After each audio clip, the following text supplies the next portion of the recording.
नमः संस्कृताय दोस्तों, यूट्यूब से मैं साधना आप सबका स्वागत करती हूँ। कैसे हैं दोस्तों? आशा करती हूँ कि स्वस्थ व्यस्त मस्त और स्वस्थ होंगे, अपने परिवार का और अपना ख्याल रख रहे होंगे, क्योंकि ठंड बड़ी है दोस्तों और एग्ज़ाम सर पे है, तो ख्याल रखना तो पड़ेगा ही, ठंडी से बचना भी पड़ेगा। तो आइए दोस्तों, आज हम लोग जो है MP टेट वर्ग या CTET एग्ज़ाम के लिए शिक्षण पर आधारित प्रश्नोत्तरी लेके हाजिर हुए हैं दोस्तों। ये हमारी पहली क्लास है दोस्तों, और इसे देखिए ज़रूर आप लोग और समझिए, और इसके बारे में जो भी राय हो वो हमें कमेंट बॉक्स में ज़रूर बताइए दोस्तों। और आज का मोटिवेशन कोट है, निंदा से घबराकर अपने लक्ष्य को ना छोड़ो। निंदा से घबराकर अपने लक्ष्य को ना छोड़ें, क्योंकि लक्ष्य मिलते ही निंदा करने वालों की राय बदल जाती है दोस्तों। तो निंदा पर ध्यान नहीं देना चाहिए और अपने लक्ष्य पर ध्यान देना चाहिए और अपने लक्ष्य पर चलते रहना चाहिए। जब हम चलते रहेंगे तो रास्ते तय होते ही हो जाएंगे दोस्तों, और हम ठहर जाएंगे तो हमारे जो मंजिल है वो पाना मुश्किल हो जाएगी, और जो है हम अपने मंजिल तक नहीं पहुंच पाएंगे। और हमें अपने लक्ष्य को पाने के लिए निंदा की ओर मुड़कर नहीं देखना चाहिए और लक्ष्य पर ध्यान देते हुए अपने लक्ष्य को के रास्ते पर अग्रसर होना चाहिए और बढ़ते रहना चाहिए दोस्तों। इसी मोटिवेशन कोट के साथ आइए आज की क्लास की शुरुआत करते हैं, जो है आज। आइए दोस्तों, आज हम लोग एक नया सेशन लेके शुरू किए हैं जो हमारे शिक्षण पर आधारित है। तो ये हमारे संस्कृत शिक्षण पर आधारित है दोस्तों। समय कम होने के कारण हम इसे प्रश्नोत्तरी के रूप में प्रस्तुत कर रहे हैं, और इसकी विस्तृत व्याख्या अगर आप लोगों को चाहिए तो हम इसके विस्तृत व्याख्या का वीडियो लेकर आएंगे दोस्तों। अभी तो हम लोग प्रश्नोत्तरी देख रहे हैं जो हमारे MP टेट और CTET के लिए अति महत्वपूर्ण है दोस्तों।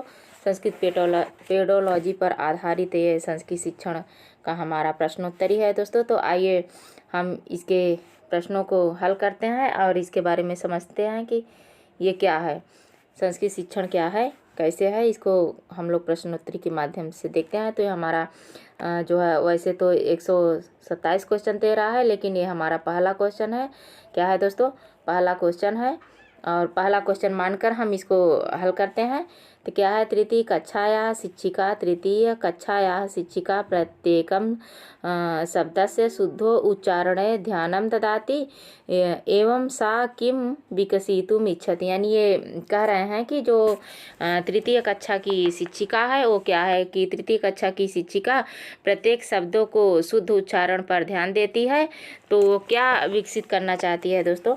तो ये प्रश्न हमारा जो है वो पूछ रहा है कि तृतीय कक्षा की यानी तीसरी कक्षा की जो हमारी शिक्षिका है वो प्रत्येक शब्द के शुद्ध उच्चारण पर ध्यान देती है, तो क्या विकसित करना चाहती है। क्या अर्थबोध को जो है विकसित करना चाहती है, या संशक्ति को, या शुद्धताम को, या फिर धारा प्रवाहिता को। तो ABCD में क्या होगा दोस्तों? तो हमारा सही उत्तर हो जाएगा, ये हमारा जो सही उत्तर होगा वो होगा, जो है सही उत्तर हमारा क्या होगा दोस्तों? C सही उत्तर हो जाएगा। C सही हो जाएगा। जो हमारी तृतीय कक्षा की शिक्षिका है वो अध्ययन और अध्यापन कराती है। शिक्षक का किसी पाठ के प्रत्येक शब्दों के शुद्धता उच्चारण पर विशेष ध्यान आकर्षित करती है। इस प्रकार शिक्षिका की अध्यापन कुशलता उन शब्दों की शुद्धता पर बताती है। तो हमारा सही उत्तर C हो जाएगा। क्या हो जाएगा दोस्तों? C हो जाएगा।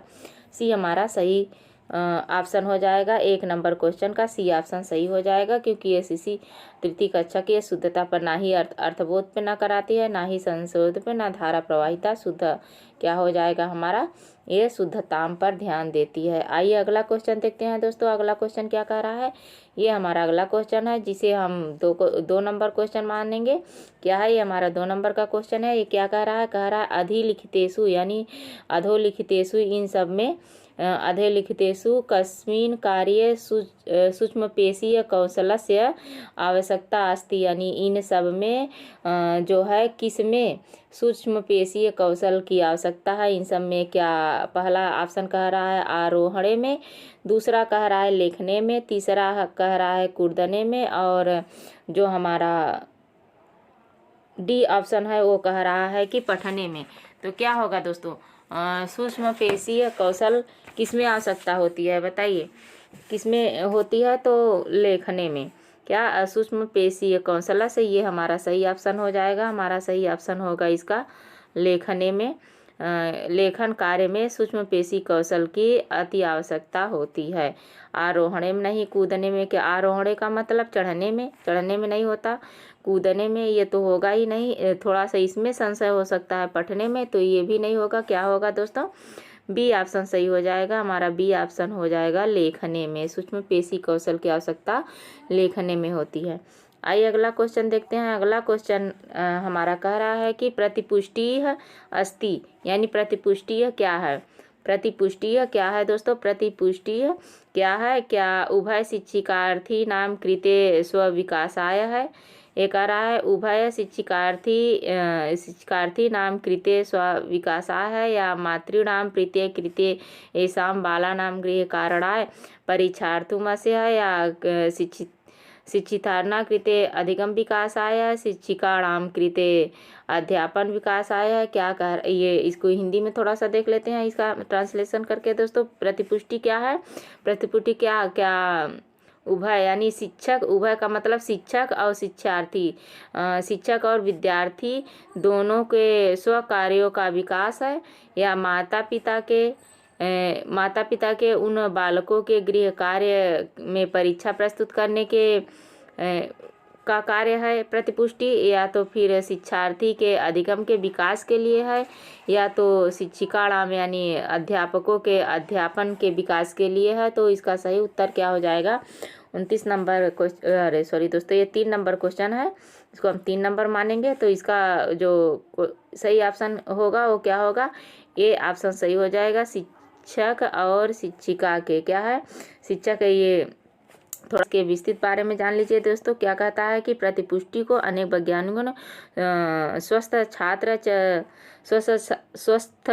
छात्र और शिक्षक के विकास के रूप में परिभाषित किया है, क्योंकि जो प्रतिपुष्टि होती है वह शिक्षक और विद्यार्थी दोनों के अपने विकास के कार्य के लिए प्रतिपुष्टि करती है और संतुष्टि प्रदान करती है। तो ये दोनों के लिए हो जाएगा। जो प्रतिपुष्टि है यानी संतुष्टि है, वो संतुष्टि दोनों के अपने विकास के लिए होता है, जो शिक्षक है उसके लिए भी और जो छात्र है उसके लिए भी अपना मूल्यांकन करने में प्रतिपुष्टि जो है सहायक होती है। तो इसका हमारा सही उत्तर ए हो जाएगा, ऑप्शन ए हो जाएगा दोस्तों। आइए अगला क्वेश्चन देखते हैं। अगला क्वेश्चन क्या कह रहा है? प्रारंभिक स्तरे पठनम शिक्षयितुम अधनेस्तु कस्य उपादेयता अधिक भवति। कह रहा है प्रारंभिक, एक मिनट दोस्तों, ये जो हमारा चौथा नंबर क्वेश्चन कह रहा है प्रारंभिक स्तर में पढ़ाने के लिए या शिक्षण कार्य करने के लिए इन सब के किसकी उपादेयता, इन सब में यानी जो हमारा ऑप्शन दिया है इन सब में किसकी उपादेयता अधिक है? किसकी उपादेयता अधिक है दोस्तों? ये कह रहा है कि किसकी उपादेयता अधिक है? शिक्षक को पढ़ाने के लिए, प्रारंभिक कक्षा में शिक्षकों को पढ़ाने, शिक्षक यानी पढ़ने और पढ़ाने के लिए इन सब में किसकी की पुस्तकों की, या प्रकृति वस्तु नाम की, या बोध पाठ्या नाम की, या द्विपार्श्वीय रेखा चित्रणाम की। क्या होगा दोस्तों बताइए, इन सब में क्या होगा? तो इसका सही उत्तर हमारा जो हो जाएगा वो होगा सी ऑप्शन सही होगा। क्या होगा दोस्तों? इसका सी ऑप्शन सही हो जाएगा, जो बोध पाठ्या नाम की, बोध पाठ्यानाम। अतः बोध पाठ्यानाम है क्या दोस्तों? इसको थोड़ा सा सुन लीजिए। जो निश्चित रूप से शिक्षण कार्य करने में प्रारंभिक स्तर पर पढ़ाने के लिए शिक्षकों को बोर्ड पाठ्यक्रम की यानी जो फ्लैक्स बोर्ड होता है उसकी जो आवश्यकता होती है उसकी उपादेयता रखनी चाहिए, क्योंकि जो ब्लैक बोर्ड होता है उसमें शुद्ध जो अक्षर को शुद्ध लिखें दोस्तों, साफ लिखें और हर एक बच्चों को दिखाई देना चाहिए। तो ये पाठ है जो हमारा फ्लैश कार्ड या बोध पाठ्यनाम जो है फ्लैश कार्ड, ये हमारे जो क्या कहते हैं सहायक सामग्री में आती है। पाठन सामग्री के ये फ्लैश कार्ड है। तो इसकी उपादेयता प्रारंभिक स्तर पर इसकी उपादेयता अधिक होनी चाहिए, इसकी आवश्यकता अधिक पड़ती है। इससे जो विद्यार्थी होता है उसे अधिक अच्छे से समझ में आता है। तो इसीलिए जो है ये प्रारंभिक स्तर पर पढ़ाने के लिए शिक्षकों को बोध पाठ्यनाम यानी फ्लैक्स बोर्ड की जो आवश्यकता होती है उपादेयता अधिक होती है। इसका सही ऑप्शन सी हो जाएगा। क्या हो जाएगा? सी ऑप्शन सही हो जाएगा दोस्तों। आइए अगला क्वेश्चन देखते हैं। अगला क्वेश्चन क्या कह रहा है? अगला क्वेश्चन कह रहा है बाला नाम पठनस्य लेखनस्य च विकासाय अध्याम चरणम किम अस्ति। यानी ये हमारा जो पांचवा है ये क्या कह रहा है कि बालकों के पढ़ने और लिखने के लिए के विकास के लिए प्रारंभिक चरण में जो होता है, प्रारंभिक चरण में क्या विकसित होता है, क्या ये जो उनके विकास के लिए अधिक जो साक्षर जो अधिक साक्षरता यानी अधिक जो अर्थ उपस्थित करता है उसकी क्या उपादेयता होती है, वो कैसे होना चाहिए दोस्तों। तो ये पहले प्रश्न को समझिए कि प्रश्न कहना क्या चाह रहा है। पर बाला नाम पठनस्य लेखनस्य यानी बालकों के पढ़ने और लिखने के विकासाय यानी पढ़ने और लिखने के विकास के लिए जो आद्य यानी प्रारंभिक चरण क्या होता है। बालकों के पढ़ने और लिखने के लिए प्रारंभिक चरण क्या होता है, प्रश्न पूछ रहा है। तो इसका होता है क्या होता है? ए कह रहा है नव साक्षरता होता है, बी कह रहा है प्राग साक्षरता होता है और सी कह रहा है साक्षरता होता है, डी कह रहा है उद्गामी साक्षरता होता है। तो क्या होगा इसका ऑप्शन जो है, कौन सा उत्तर सही हो जाएगा दोस्तों? तो इसका सही ऑप्शन जो होगा वो डी हो जाएगा, उद्गामी साक्षरता होता है। उद्गामी साक्षरता क्यों होता है? क्योंकि बालकों के पढ़ने और लिखने के विकास के लिए जो प्रारंभिक चरण होता है वो उद्गामी साक्षरता होता है। क्योंकि उद्गामी साक्षरता का अर्थ होता है स्फुटित साक्षरता, यानी एकदम साफ सुथरी बिल्कुल प्रारंभ में ही छात्र हृदय मंचन पर निकलने वाली जो शिक्षा होती है वो उद्गामी साक्षरता, यानी इसका अर्थ जो होता है वो शुद्ध और साफ होना चाहिए, तभी तो बच्चों को समझ में आएगा, नहीं तो उबने लगेंगे दोस्तों, उनको उबन आने लगेगी। तो प्रारंभिक स्तर में उन्हें पढ़ाने के लिए हमें उद्गामी साक्षरता की आवश्यकता होती है। उद्गामी साक्षरता उनके विकास के लिए अति आवश्यक होता है। तो हमारा सही ऑप्शन डी हो जाएगा। आइए अगला क्वेश्चन देखते हैं। अगला क्वेश्चन क्या कह रहा है? अगला क्वेश्चन कह रहा है शिक्षिका स्वकक्षायाः बालान् युगलेषु विभाजति। अन युगलान् स्व पुस्तिका नाम विनिमयं कृत्वा निर्देशानुसारं संशोधनं कर्तुं सूचयति एवं सा किं कर्तुम् इच्छति। तो पहले इसके प्रश्न को हम लोग समझते हैं। तो कह रहा है शिक्षिका क्या कह रहा है? शिक्षिका स्वकक्षायाः बालान् युगलेषु विभाजित, यानी कह रहा है कि जो शिक्षिक ये कह रहे हैं कि जो शिक्षिका है, जो अध्यापिका है, स्वकक्षायाम यानी अपने कक्षा के बालकों को युगलों में यानी समूहों में, अपने कक्षा के बालकों को समूहों में विभाजित करती है। जो शिक्षिका है या जो अध्यापक है अपने कक्षा के बालकों को जो क्या करती है, समूहों में विभाजित करती है। किसमें? समूहों में। तो समूहों में विभाज के तो तान युगलान यानी उन युगलों को, उन समूहों को स्व पुस्तिका नाम विनिमयम कर्तुम, यानी वो अपने यानी स्व पुस्तिका नाम अपने पुस्तकों के अपने किताबों को जो है प्रदान करके निर्देशानुसार संशोधन करें, यानी अदला बदली करके क्या करें दोस्तों? अदला बदली करके संशोधन की प्रतिपुष्टि करने के लिए सूचित करती है।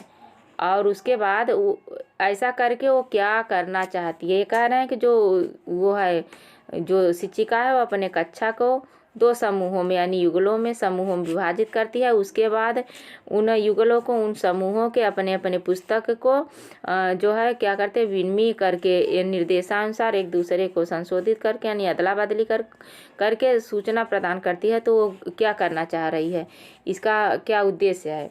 तो इसका उद्देश्य क्या है दोस्तों? तो ए कह रहा है कि समकक्षीय मूल्यांकनम उसका उद्देश्य है, और बी कह रहा है कि सामूहिक मूल्यांकनम उसका उद्देश्य है, सी कह रहा है संशोधनम उसका उद्देश्य है, और डी कह रहा है स्वयं मूल्यांकनम उसका उद्देश्य है। तो उसका उद्देश्य क्या हो जाएगा दोस्तों?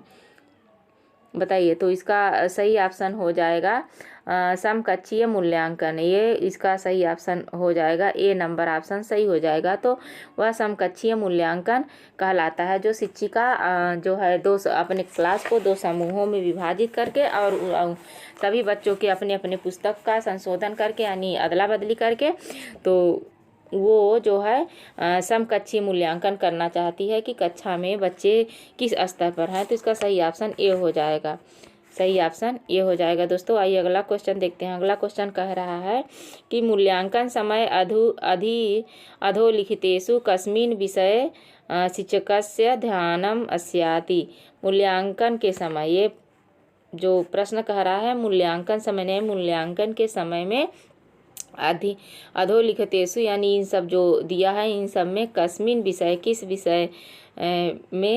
विषय में शिक्षिका से ध्यानमस्य, शिक्षिका का ध्यान किस विषय में अधिक होना चाहिए या होता है, किस विषय में अधिक होता है। दोस्तों मूल्यांकन के समय शिक्षिका का आवश्यक आकर्षण छात्र के विकास के किस दिशा के ओर आकर्षित करता है। तो आइए देखते हैं इसका।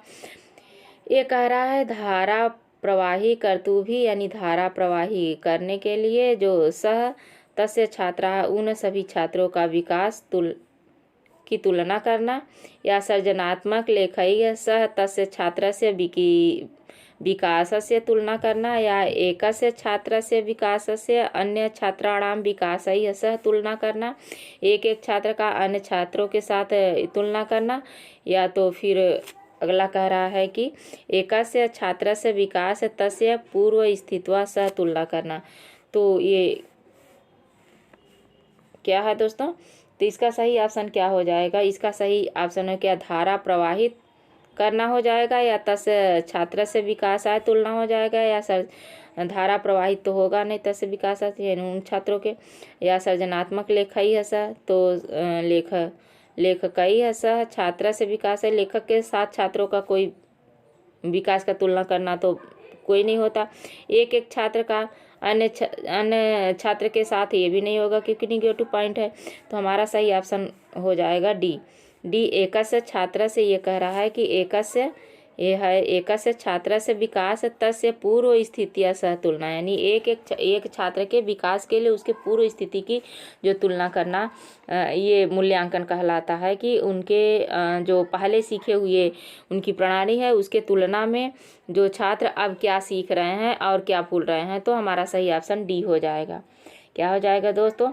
डी हो जाएगा। आइए इस जो ऑप्शन है इसके बारे में थोड़ा सा विस्तृत देख लेते हैं। तो ये कह रहा है कि मूल्यांकन के समय शिक्षक का आवश्यक आकर्षण ध्यान करना तथा विकास के पूर्व स्थिति कार्य की तुलना करना, अर्थात कक्षा में शिक्षण मूल्यांकन का छात्र के प्रति जो उसका मूल्यांकन होता है वो एकांकी मूल्यांकन प्रणाली पद्धति के अंतर्गत आता है।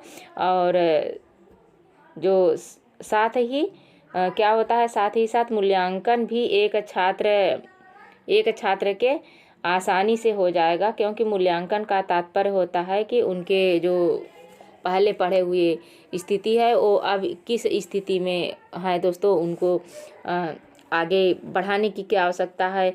जो पहले पढ़े हैं उन्हें भूल गए हैं या उनको अभी याद है, तो उनको क्या याद है क्या नहीं याद है उसके बारे में हमें बताने की और उन्हें प्रोत्साहित करने की आवश्यकता होती है। तो ये मूल्यांकन का जो होता है वो एक छात्र को उसके विकास करने की पूर्व स्थिति को दर्शाता है, यानी पूर्व स्थिति की तुलना करके छात्र को बताया जाता है कि किस स्थिति में है। तो हमारा सही ऑप्शन डी हो जाएगा।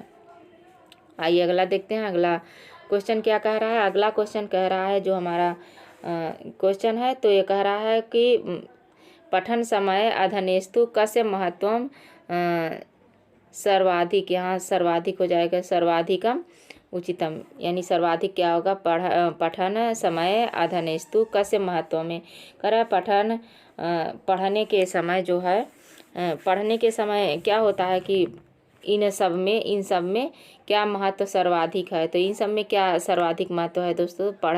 पढ़ते समय पठन कार्य करते समय महत्व सबसे सर्वाधिक महत्व क्या होता है? उच्चारण स्वरेण पठनम, या पठस्य अर्थस्य अवगमनम, या पठस्य प्रत्येक शब्दस्य पठनम, या धारा प्रवाहेण पठनस्य। इसका महत्व क्या होता है दोस्तों? तो ABCD में क्या सबसे अच्छा लग रहा है आप लोगों के? उच्चारण के साथ पढ़ना, ये कह रहा है उच्चारण के साथ पढ़ना या अर्थ के साथ पढ़ना या प्रत्येक शब्द के साथ पढ़ना या धारा प्रवाह के साथ पढ़ना। तो पढ़ने के समय जो सबसे उपयुक्त सर्वाधिक महत्व होता है वो अर्थ के साथ पढ़ना होता है। क्या होता है दोस्तों?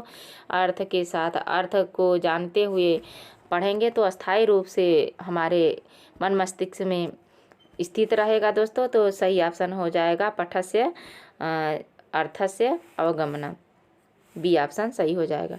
आइए अगला क्वेश्चन देखते हैं। अगला क्वेश्चन क्या कह रहा है? अगला क्वेश्चन कह रहा है बालानां पत्रिकात् कस्याश्चित् कथायाः पठनं नाम। बालानां कह रहा है बालकों को पत्रिका यानी पत्रिका के कस्याचित कथायाः पठनम। कह रहा है पत्रिका के अध्ययन के अंतर्गत किसी कक्षा को पढ़ाने के लिए क्या करना चाहिए दोस्तों? पढ़ाने के लिए क्या करना चाहिए? तो जो उसको क्या किस नाम से जानते हैं? क्या सिंहावलोकन या बालानां यानी पत्रिका को किस कथा के नाम से जानते हैं? ये जो बालानां बालकों के जो पत्रिका होती है या कथा होती है उसको किस नाम से पढ़ा जाता है या किस नाम से जानते हैं? क्या सिंहावलोकनम नाम के, या सूक्ष्मावलोकनम, या गहना अध्ययनम, या विस्तृत अध्ययनम? तो इसका उत्तर क्या हो जाएगा बताइए, क्या हो जाएगा? तो जो कथा होती है, जो बालकों की कथा होती है, उसको कैसे पढ़ा जाता है, कैसे? तो उसे हमें विस्तृत अध्ययन के नाम से कहलाता है, क्योंकि बालकों के पत्रिका के ध्यान के अंतर्गत यानी उन्हें ध्यान आकर्षित करने के लिए किसी कक्षा को पढ़ाने का कार्य उन बालकों का विस्तृत अध्ययन कहलाता है दोस्तों। विस्तृत कक्षा को जो जैसे कथा जो पढ़ाई जाती है, तो कथा जो पढ़ाते हैं या कहानी कोई बताते हो तो उसके विस्तृत अध्ययन के अंतर्गत आता है। क्योंकि जो है छात्र द्वारा यदि किसी भी पत्रिका का संदर्भ, कहानी या उसके उद्देश्य पाठ को पढ़ा जाता है तब क्या होता है कि उनका यह जो कार्य होता है वह विस्तृत अध्ययन कहलाता है।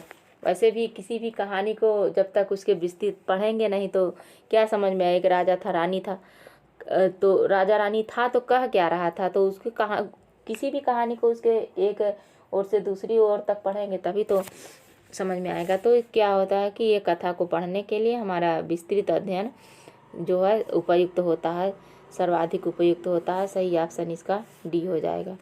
आइए अगला नंबर क्वेश्चन देखते हैं दोस्तों। अगला नंबर क्वेश्चन क्या कह रहा है? उत्पादक कौशलम अस्ति। ये पूछ रहा है उत्पादक कौशल क्या होता है या उत्पादक कौशल किसे कहते हैं? उत्पादक कौशल किसे कहते हैं दोस्तों बताइए? संभाषणम लेखनम को, या श्रवणम पठनम च, श्रवण और पठन को, या पठनम लेखनम च, या पढ़ने या लिखने को, या श्रवण संभाषणे च, श्रवण और संभाषण को किसको कहते हैं दोस्तों? तो इसका सही ऑप्शन क्या हो जाएगा? सही उत्पादक कौशलम अस्ति, उत्पादक कौशलम अस्ति सही ऑप्शन हो जाएगा। संभाषण लेखनम च, संभाषण और लेखन को। क्यों दोस्तों? इसके बारे में जान लीजिए उत्पादक क्या होता है। तो ये जो उत्पादक होता है वह उत्पादक कौशल वह कौशल है जिसके अंतर्गत संभाषण और लेखन को आता है। जो हम बोलते हैं संभाषण मतलब जो हम भाषण देते हैं, बोलते हैं, उसे जो लिखते हैं और जो लिखते हैं उसको क्या करते हैं? संक्षिप्त किया जाता है। किसके अंतर्गत? ये उत्पादक कौशल के अंतर्गत जो हमारा भाषण देना या लिखना होता है वो संक्षिप्त रूप से किया जाता है। संभाषण लेखन उत्पादन कौशल के आधार स्तंभ हैं। क्या है दोस्तों? उत्पादन कौशल के ये संभाषण जो लेखन होता है ये उत्पादक कौशल का आधार स्तंभ माना जाता है। क्यों? क्योंकि दोनों ही शब्दों उत्पादन एवं शब्द लेखन का उत्पादन करके छात्र के कौशल के विकास को उत्सर्जित करता है, बढ़ाता है। छात्र के कौशल विकास को जो है बढ़ाता है, यानी उनको बोलने के विकास को और उनके लिखने के विकास को ये उत्पादन कौशल जो है बढ़ाता है एवं उसकी पुष्टि भी करता है। तो किसी मनोवैज्ञानिक ने भी ये कहा है कि उत्पादक कौशल संभाषण एवं लेखन के विकास से पालित पोषित कौशल है। यानी ये संभाषण जो होता है उत्पादक कौशल के अंतर्गत आता है, या संभाषण लेखन पूछा जाए तो किस कौशल के अंतर्गत आता है? ये जो है उत्पादक कौशल के अंतर्गत आता है। तो हमारा जो सही ऑप्शन होता है वो क्या होगा, ए ऑप्शन सही हो जाएगा दोस्तों। अगला नंबर क्वेश्चन देखते हैं। अगला क्वेश्चन हमारा जो है कह रहा है, क्या कह रहा है कि शिक्षिका के नपि शब्देन बिना छात्रैः सह संप्रेषणम करोति एवं सा उपयोगम करोति। तो इसका जो है शब्द संप्रेषण के बिना शिक्षिका छात्र के साथ संप्रेषण यानी वाक्य आदान प्रदान करती है। तो और इसका शिक्षक कार्य के समय कक्षा में क्या उपयोगिता है दोस्तों। तो ये पूछ रहा है कि शिक्षा में ये सब करते समय ये जो कर रहे हैं शिक्षिका छात्रों के बिना जो संप्रेषण कार्य करती है, यानी जो हमारे वाक्य हैं जो उसको आदान प्रदान करती है और उसका शिक्षण कार्य के समय कक्षा में उपयोग करती है।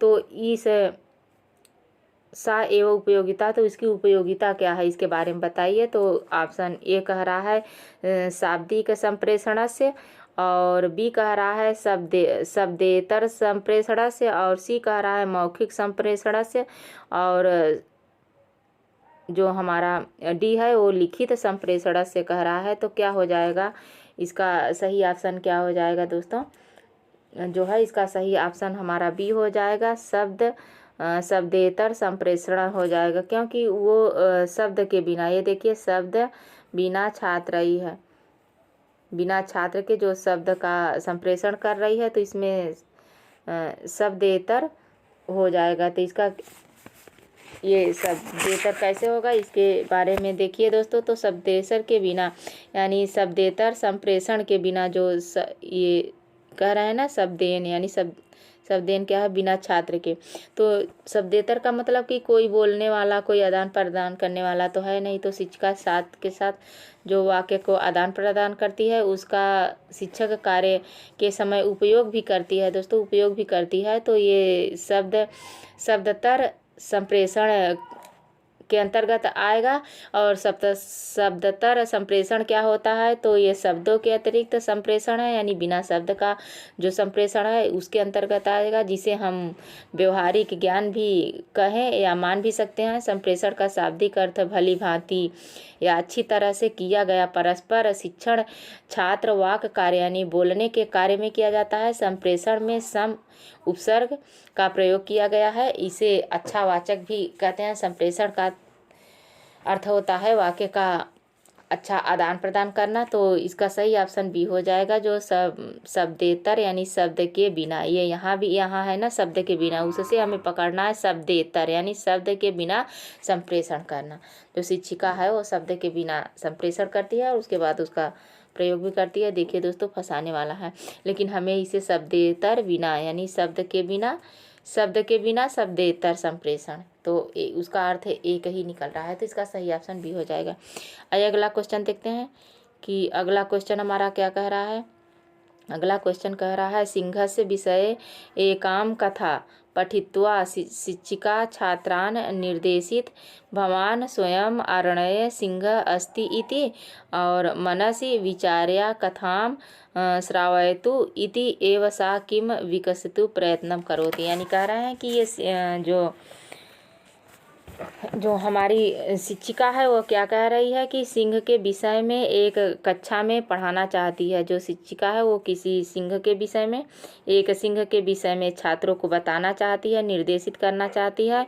तो क्या करेगा भगवान, आप लोग स्वयं ही जो है जंगल के जो अरण्य में जंगल सिंह अस्ति यानी जंगल के शेर हैं, और मनस यानी मन से विचार करिए कि कक्षा में श्रावयतु यानी और सुनिए।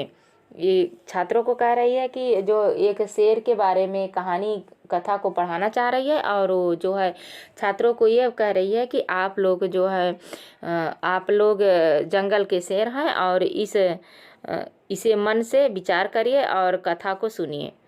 यानी जो पढ़ाने जा रही है वो बच्चों को कह रहे हैं कि आप लोग अपने स्वयं ही सोच लीजिए कि हम ही जंगल के शेर हैं, तो ऐसा सोच के अपने मन में और इस कथा को सुनिए। तो वह कह रहे हैं कि वो क्या प्रयत्न करना चाह रही है, बच्चों को क्या बताना चाह रही है। क्या वो बच्चों के सृजनात्मकता, चिंतन क्षमता को विकसित करना चाह रही है, या रूपांतरण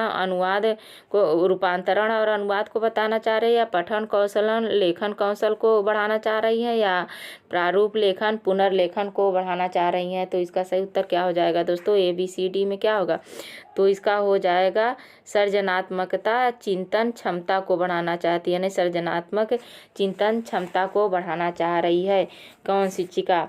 शिक्षिका कह रही है कि जो है आप लोग जंगल के शेर हो और एक कथा जो जंगल सिंह के विषय में कथा पढ़ाने जा रही है और आप स्वयं इस जंगल के शेर हो, ऐसा मानकर विचार करके सुनो।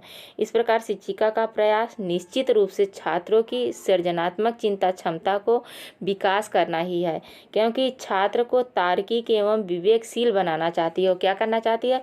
बच्चों को तार्किक और विवेकशील बनाना चाहती है, जिससे उनके चिंतन शक्ति का विकास भली भांति हो सके, उनके चिंतन वो चिंतित कर सके। क्योंकि उनको पढ़ाने के पहले ही शिक्षिका बता दे रही है कि हम एक शेर के बारे में आप लोगों को पढ़ाने जा रहे हैं और आप लोग ही जंगल के राजा हो या जंगल के शेर हो, ऐसा मान करके अपने मन में विचार करिए।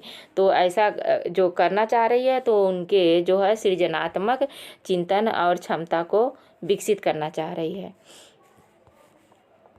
आइए अगला क्वेश्चन देखते हैं। अगला क्वेश्चन क्या कह रहा है? भाषा अधिगम अधिकरणयोः मध्य का भेद, यानी भाषा अधिगम जो एक कह रहा है कि भाषा अधिगम और भाषा अधिग्रहण, भाषा अधिगम यानी भाषा लर्निंग, भाषा अधिगम और भाषा अधिग्रहण दोनों के मध्य में क्या भेद है। प्रश्न क्या कह रहा है कि भाषा अधिगम और भाषा अधिग्रहण दोनों के मध्य में क्या भेद है। ये ऑप्शन कह रहा है उभय यानी दोनों, अधिगम अधिग्रहण सहजिके यानी दोनों जो होते हैं अधिगम में अधिगम ग्रहण करने में सहायक होते हैं। दूसरा कह रहा है उभय अधिगमा अधिग्रहण प्रयास से समझे, प्रयास करने में दोनों अधिगम प्रयास करने में सहायक होते हैं, या अधिगम प्रयास जन्य अधिकरणम सहजिकम, या अधिकरणम प्रयास जन्य अधिगम। सब तो एक ही जैसे लग रहा है दोस्तों, लेकिन इसमें कहीं ना कहीं तो है कि जो हमारे एक ऑप्शन को क्या करेगा, अलग करेगा। जो हमारा सबसे उपयुक्त ऑप्शन होगा उसे अलग ही। आइए देखते हैं कि सब एक ही जैसे क्यों लग रहा है। तो उभय उभय उभय सभी में है, तो इसका सही ऑप्शन क्या हो जाएगा? उभय अधिगम यानी दोनों क्या होता है, सहायक होता है। ऐसा कुछ नहीं है, सहायक नहीं होता। अधिगम प्रसाजन्य अधिग्रहणम सहजिकम, यानी ये कह रहा है भाषा अधिगम और भाषा अधिग्रहण के बीच जो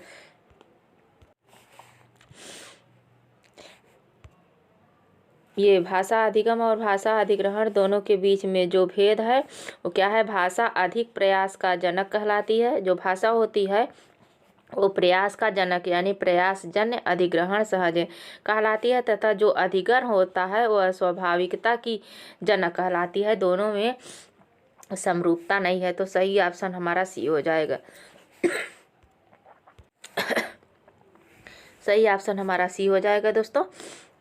और अधिग्रहण प्रयास है, अधिगम सहजन, यानी ये कह रहा है जो अधिगम होता है वो प्रयास का जनक होता है, और अधिग्रहण जो होता है वो अधिग्रहण का जनक होता है। तो सही ऑप्शन सी हो जाएगा। आइए अगला क्वेश्चन देखते हैं। अगला क्वेश्चन क्या कह रहा है दोस्तों? अगला क्वेश्चन हमारा जो कह रहा है वो कह रहा है विद्यालय शिक्षण प्रथम भाषा अध्ययनम अस्यात्। विद्यालय शिक्षण में जो प्रथम भाषा होती है वो कौन सी भाषा होती है दोस्तों? क्या मातृभाषा या अथवा प्रांतीय भाषा या होती है, या हिंदी भाषा या होती है, या फिर राजकीय भाषा या होती है, या सह राजकीय भाषा होती है। इस चैप्टर में से तो जो है बहुत ही जो क्वेश्चन बहुत ही आता है, हमेशा ही आता है। हर एक एग्जाम में जहाँ पेडोलॉजी पूछी जाती है, शिक्षण का जहाँ भी पूछा जाता है ये जरूर आता है दोस्तों। इसे विशेष रूप से ध्यान देना चाहिए।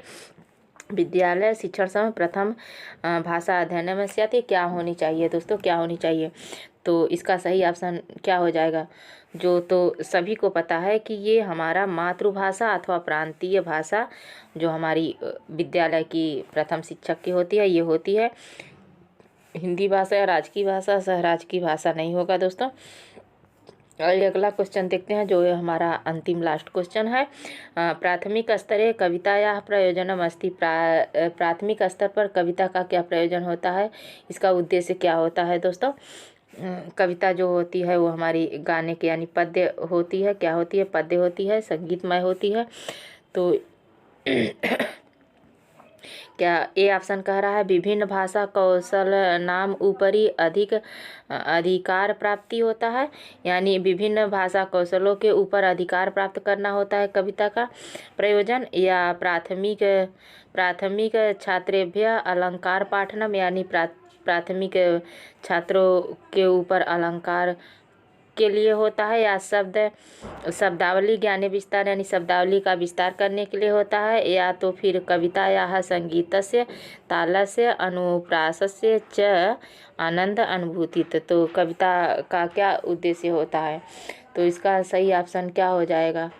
सही ऑप्शन हमारा डी हो जाएगा, क्योंकि कविता जो होती है वो संगीतमय होती है और लय ताल से जो गाया जाता है, इसलिए अनुप्रास यानी जो शब्द होते हैं उसे और बच्चों को आनंदित करने के लिए कविता पढ़ाने का उद्देश्य होता है। सही ऑप्शन हमारा डी हो जाएगा।